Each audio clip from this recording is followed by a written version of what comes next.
इधर middle east में जारी तनाव के बीच ईरान के राष्ट्रपति मसूद पेजेश्कियान पाकिस्तान पहुंचे। आज हिंदुस्तान कहां पे खड़ा है और पाकिस्तान कहां पे खड़ा है ये पूरी दुनिया ने देख लिया।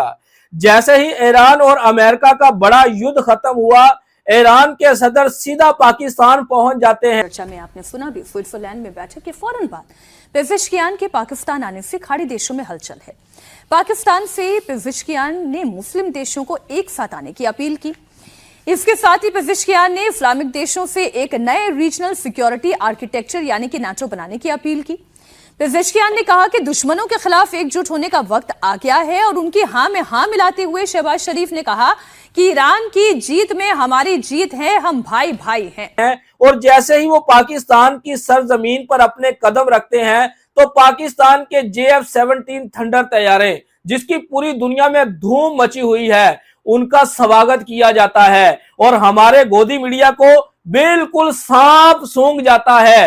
क्यों? क्योंकि पाकिस्तान का लेवल जो है वो हिंदुस्तान से बढ़ चुका है। मोदी सरकार जिन्होंने पिछले एक साल में यही जनता को चूरन बेचा कि पाकिस्तान तो एक आतंकवाद देश है, पाकिस्तान तो दुनिया में आतंकवाद फैलाता है, लेकिन पूरी दुनिया आज पाकिस्तान के नारे लगाती हुई नजर आ रही है। आप देख लें कि ईरान और अमेरिका का जैसे ही सीज फायर खत्म हुआ तो ईरान के सदर जो है वो सीधे पाकिस्तान की सरजमीन पर पहुंच जाते हैं पाकिस्तान का शुक्रिया अदा करने के लिए। और हमारे मोदी सरकार G7 में बिना बुलाए जाते हैं। हालांकि G7 की मीटिंग में मोदी सरकार को इनवाइट तक नहीं किया जाता, लेकिन फिर भी वो उस मीटिंग में चले जाते हैं और डोनाल्ड ट्रंप जो है वो मोदी जी को मुंह तक नहीं लगाते। ठीक है ना, अगर वो मुंह तक लगाते भी हैं तो डोनाल्ड ट्रंप के मुंह से मोदी जी के लिए क्या शब्द निकले हैं कि मोदी जी तो कातिल हैं। ठीक है ना, उन्होंने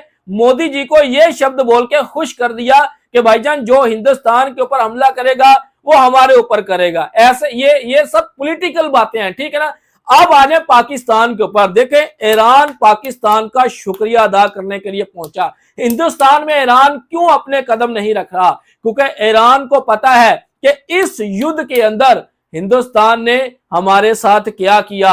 हमारे जो बड़े बड़े शिप थे उनके साथ हिंदुस्तान ने इस्राइल के साथ मिलकर क्या किया। ठीक है ना, ईरान सब कुछ जानता था। आज वही पेट्रोल, ठीक है, जो पाकिस्तान में 450 तक पहुंच चुका था, ठीक है ना, लेकिन वो पेट्रोल अब भाईजान पानी के भाव आ चुका है पाकिस्तान में। अगर पाकिस्तान में एक पानी की 1.5 लीटर की बोतल 150 में मिलती है तो पेट्रोल पाकिस्तान को 300 में मिल रहा है। लेकिन ये जो ईरान पाकिस्तान में पहुंचा है ना, इससे पाकिस्तान में पेट्रोल भाईजान 200 रुपया तक आ जाएगा। हमें जो हमारे सूत्रों से अपडेट मिली है कि पेट्रोल अब भाईजान पानी के भाव में पाकिस्तान मिलेगा। चलें, ये सारी बातें हम एक साइड पे रखते हैं। हमारा अमेरिका को जिगरी दोस्त बताने वाला पाकिस्तान ईरान को अपना भाई कह रहा है। क्या कह रहे हैं शहबाज शरीफ, वो आप सुने। Pakistan and Iran are far more than just neighbors.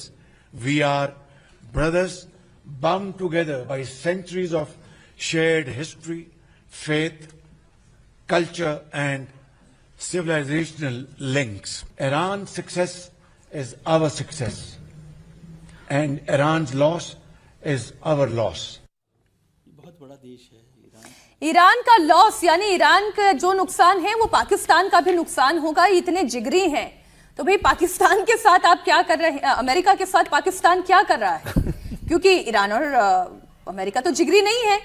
Pezeshkian Pakistan से मुस्लिम देशों को एक साथ लाने की अपील कर रहे हैं तो उधर अमेरिका के विदेश मंत्री मार्को रूबियो 3 देशों के लिए मिडिल ईस्ट देशों के दौरे पर हैं और 3 दिनों के लिए मिडिल ईस्ट देशों के दौरे पर हैं और दौरे का असली मकसद ईरान के पुनर्निर्माण के लिए $300 अरब का फंड इकट्ठा करना है। लेकिन खाड़ी देशों को डर है इस बात का कि इस फंड से फिर से ईरान अगर ताकतवर हो जाएगा तो फिर सऊदी अरब का क्या होगा, तुर्की का क्या होगा, ऐसे बहुत सारे सवाल हैं। ईरान के बैलिस्टिक मिसाइल प्रोग्राम का सीधे तौर पर जिक्र तो नहीं किया गया। खाड़ी देशों के बीच में एक डर इस बात का जरूर है कि ईरान फिर मजबूत हो गया तो उनकी पहचान क्या रह जाएगी, इसलिए वो ईरान को फंड नहीं देना चाहते। गोदी मीडिया ये सोच कर परेशान हो चुका है कि पाकिस्तान के JF-17 थंडर तैयारे जिन्होंने भाईजान संदूर में भारत को राख रगड़ने पर मजबूर कर दिया था। और पाकिस्तान की ये खुद की बनाई हुई प्रोडक्ट है, पाकिस्तान ने ये चाइना के साथ मिलकर बनाई प्रोडक्ट है और पूरी दुनिया में पाकिस्तान के JF-17 थंडर तैयारों की धूम है। आपको याद होना चाहिए जब अमेरिका और अमेरिका और ईरान का पहला सीज फायर जो पाकिस्तान इस्लामाबाद में होना था, तो पाकिस्तान के यही 17 थंडर तैयारे जो हैं वो ईरान की सरजमीन पर जाते हैं और ईरान की पूरी की कबीना को जो है वो बड़े महफूज तरीके से पाकिस्तान में लेकर जाते हैं। आखिर ऐसा क्या है कि पाकिस्तान के ये जो JF-17 थंडर तैयारे हैं इनकी पूरी दुनिया में क्यों धूम मची हुई है? क्योंकि भाईजान उन्होंने मिशन ये संदूर था ना, संदूर, अब तो मुझे शर्म आती है ये बात बोलते हुए भी, उन्होंने अपना एक मकाम बनाया है। और मोदी जी के पास क्या थे? वो राफेल, जिनकी दुनिया में एक नाम था राफेल का भी, ये नहीं है कि राफेल कोई भाईजान एरा गेरा तैयारे थे, लड़ाका तैयारे थे, दुनिया में मांग थी, लेकिन मोदी सरकार ने उस मांग को भी खत्म करवा दिया, ठीक है ना, उनका भी जो लेवल था ना उसको भी नीचे गिरा दिया, ठीक है। तो आज हमारा गोदी मीडिया कोई नहीं कर रहा कि ईरान पाकिस्तान में क्यों गया है, ठीक है ना, करे ना आज भी बात। आज क्यों खामोश खड़े हुए हैं? आज जहां पे तारीफ करनी बनती है वहां पे तारीफ किया करें, ठीक है ना। और सिर्फ पाकिस्तान में पेट्रोल ही सस्ता नहीं होने जा रहा, पाकिस्तान के अंदर अब सुई गैस भी सस्ती होने जा रही है, क्योंकि पाकिस्तान का ईरान के साथ भाईजान सुई गैस की पाइपलाइन का मुआहिदा हो चुका है, क्योंकि पाकिस्तान और ईरान भाईजान एक दूसरे के आसपास हैं, ठीक है ना, उनको कोई समंदरी हदूद नहीं लगती उनको, ठीक है ना, उनको भाईजान जमीनी रास्ता लगता है। और पाकिस्तान के लिए आने वाला जो समय है वो मजीद आसान होने वाला है, ठीक है ना। और हिंदुस्तान में आज तक वही राजनीति, पाकिस्तान को गाली दो, अपना वोट बढ़ाते रहो, ठीक है ना। और आज देख ले डिप्लोमेटिक में पाकिस्तान कहां पे खड़ा है और हिंदुस्तान कहां पे खड़ा है। बड़ी खबर और आ गई है, इसमें तुर्की की भूमिका क्या होगी? क्योंकि ईरान और तुर्की दोनों ही एक ही एजेंडे के साथ चल रहे हैं कि सारे मुस्लिम देशों के सिरमौर वो हो जाएं। ईरान भी चाहता है, वो तुर्की भी चाहता है। दूसरा जो अमेरिकी राष्ट्रपति भी कर रहे हैं कि वो भी एक इस्लामिक यूनियन बना लें, ये दोनों बातें हैं ना सर। आप ध्यान कीजिए, ये जो नेटो, इस्लामिक नेटो की बात हो रही है, अभी तो OIC चल रहा था, 57 देशों का ऑर्गेनाइजेशन ऑफ इस्लामिक कोऑपरेशन का चल रहा है, उसका क्या हुआ? कुछ नहीं हुआ। और इस पूरे युद्ध में देख लिया आप, इस्लामिक कंट्रीज के साथ खड़े हुए हैं क्या? ये तो एक्चुअली लड़ाई उनके बीच में हो रही है। भले ही वो अमेरिका के बहाना ले लीजिए कि अमेरिका के बेस पर वो आक्रमण कर रहे हैं, लेकिन वहां तो मुस्लिम कंट्रीज थे, इसमें और कोई है ही नहीं।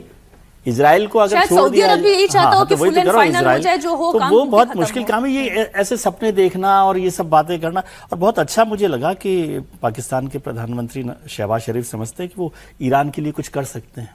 मतलब जिस तरह से उन्होंने कहा कि ईरान और हम भाई भाई हैं, ईरान की भूमिका में पाकिस्तान का जो रोल हो सकता है, ठीक है, अच्छा ही है। पाकिस्तान हिंदुस्तान से बहुत आगे जा चुका है, पूरी दुनिया की नजरें पाकिस्तान पे जमी हुई थी। और ये जो सीज फायर हुआ है ना ईरान का और USA का, ये जो सीज फायर हुआ है, इसमें भी पाकिस्तान का सबसे बड़ा अहम किरदार रहा है। इस सीज फायर करवाने में आपने देख लिया JD वैंस किस तरह से पाकिस्तान के प्रधानमंत्री शहबाज शरीफ के पास आते हैं, पाकिस्तान के फील्ड मार्शल, पाकिस्तान की सेना के बहादुर वासिम मनीर उसके पास खड़े होते हैं, आकर उससे मशवरा करते हैं कि हमने आगे क्या करना है, अब आगे क्या बात करनी है। और उधर ईरान वाले वो भी पाकिस्तान के पास जाते हैं कि भाईजान हमने क्या करना है, क्या बातें करनी है। तो पाकिस्तान भाईजान पूरी दुनिया में अपना मकाम बना चुका है।